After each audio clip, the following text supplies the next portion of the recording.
Right, okay, so we've just about time to squeeze in this quite short picture slideshow of a rather unusual Twinshocker that I came across a few years back at a vintage race event at Dunoon on the west coast of Scotland. So this bike here is basically a 1981 490 Maico frame that's undergone some surgery on the engine part of its chassis, not of course to accommodate what would have been one of those mighty 490 Maico motors, but to now take a 1983 Kawasaki KX500 two-stroker, which I suppose initially it sounds like it maybe have been a quite good combination, but as you already know, that 1983 KX500 two-stroker wasn't exactly Kawasaki's finest hour when they designed this quite troublesome power plant, but I must say it does look fantastic sitting here inside this Maico frame. So at the time I grabbed these few shots of this bike, it belonged to a local rider called Donnie Bruce, who owned this bike and quite a few others as part of his off-road bike collection. Although whether Donnie still actually has the bike, I don't know, but I expect that it's more than likely been moved on by now. Now, the bike was built by Maico Only, who at that time had a base here in the UK, but I'm pretty sure that they were originally an American organisation that had a UK subsidiary, and as far as I'm aware, they're no longer trading here in the Great Britain. Although certainly when Maico Only were trading, they did build some quite interesting bikes, like this remanufactured 1974 GP400 that they put together for Scottish rider Ian Clark. And they also produced this 250S1, and this lovely bike here was also built for a Scottish rider called Callum Sangster. But Maico Only did build bigger versions of these S1s, and they also made a 490 as well. But most of their bikes were built using a combination of new old stock Maico parts and some remanufactured components as well. And they were usually quite well turned out, and of course blinged up with plenty shiny bits and pieces like chrome exhaust expansion chambers, just to try and help attract potential buyers. But getting back to our featured Maico Kawasaki, now I don't know if this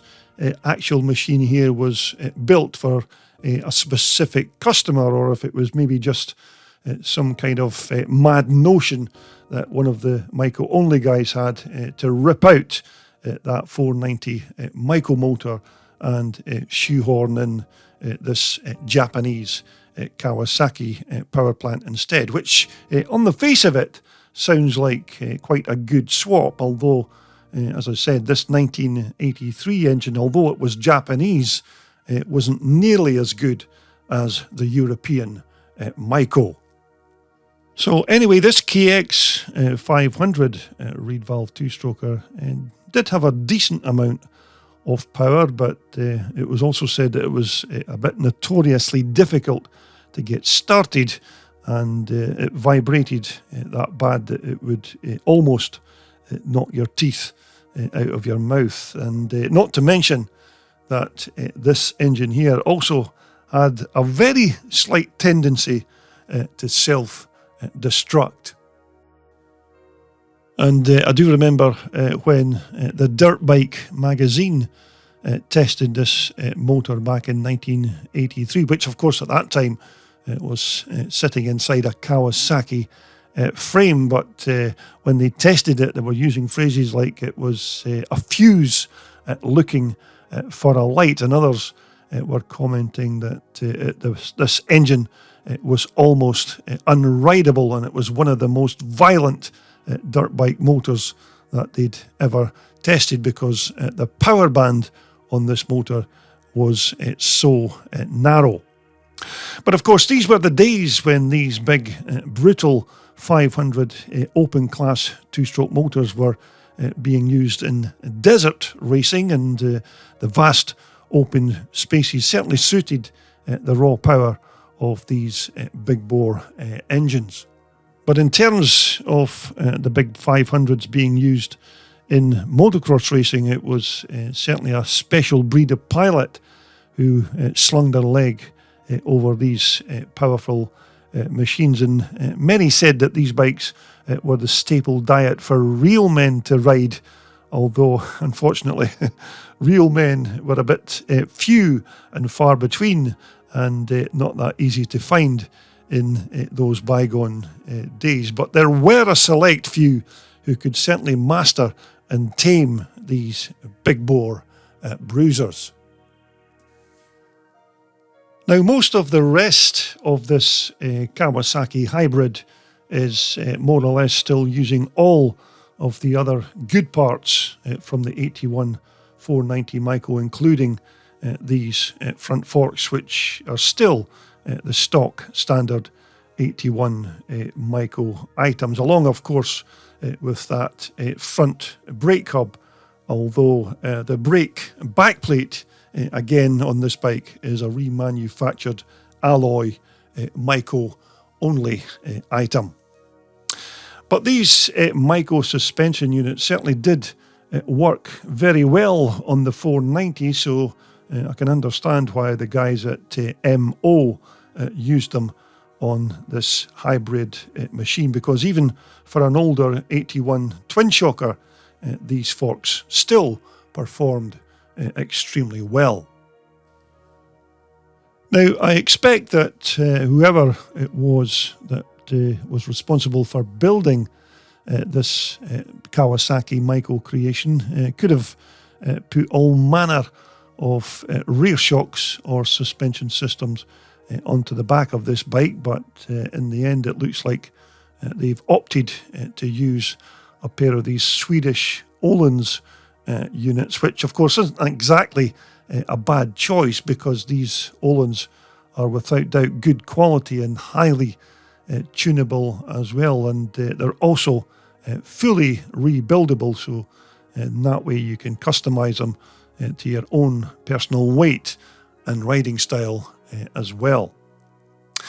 But I must say, this is one of the first Maico Only bikes that I've come across in quite some time that's not had its exhaust expansion chamber chromed, because the guys at MO were well known for blinging up their bikes and chroming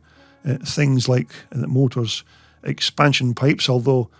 as to exactly why you'd want to chrome plate a motocross bike's exhaust system, I certainly don't know. But here at the back of the bike, it's another stock alloy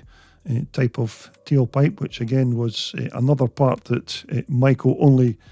used to good effect on their bikes, and I'll bet that this alloy tailpipe here does sound quite good when that big Kawasaki engine got fired up. But with regards the bike's alloy swing arm now, I do remember on the day that I took these pictures that I never actually did find out what make or manufacturer built this swing arm, although I suppose it could have been another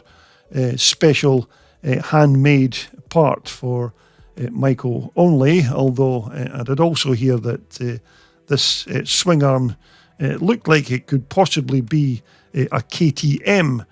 swing arm, but as you can see, it's quite well made and certainly looks strong enough to cope with that Kawasaki engine and the Maico chassis. But these wheels that are fitted onto our Kawasaki Maico are a set of ACR Talon blue anodized alloy wheels, of course naturally coloured so as to fit in with the blue plastics that are bolted onto the bike. And it's a pair of Maxxis Max Cross tyres that are being used on both the front and here at the back end of the bike. Moving on to the business end of this creation, it's your stock standard Maico racing seat, so there's no surprises in that particular department. And the fuel tank again is an original Maico part, but of course in blue this time and not your Maico red. And Donnie even at that time had some personalised graphics made to fit to his machine with his company logo, DRB Marine, of which Donnie was the owner of at the time these pictures were taken.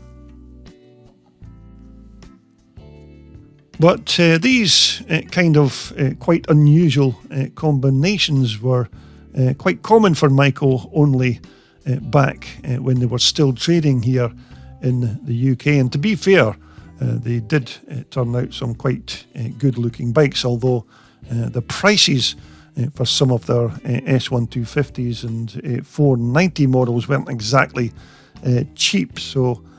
you had to earn a good amount of pocket money if you wanted to buy one of these upmarket machines to put on